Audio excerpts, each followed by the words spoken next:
এর তর্জমা মানে হলো বন্ধুরে আমার, এক কথায় দুনিয়ার মহব্বত আপনাকে ছেড়ে দিতে হবে। আপনি প্রশ্ন করবেন মাওলানা, দুনিয়ার মহব্বত কাকে বলে, দুনিয়ার মহব্বত কি, কেমন করে দুনিয়ার মহব্বত থেকে বাঁচবো? তো বন্ধুরে আমার, রব্বুল আলামিন বলছেন বান্দা, দুনিয়ার মহব্বত তোমাকে গাছ করে ফেলেছে, তোমাকে ছেয়ে নিয়েছে, তোমার ইমানের উপরে ঢাকনা চাপিয়ে দিয়েছে। ওগুলো সম্পর্কের বাঁধন, ওগুলো আর্থিক সম্পর্কের বাঁধন। কি গো বন্ধু কি?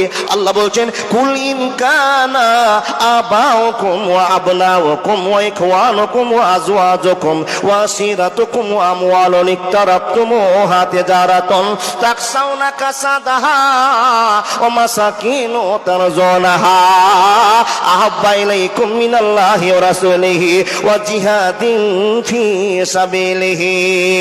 বন্ধু আমার, অনেক কথা আছে, অনেক কথা আছে। রব্বুল আলামিন বলছেন বান্দারে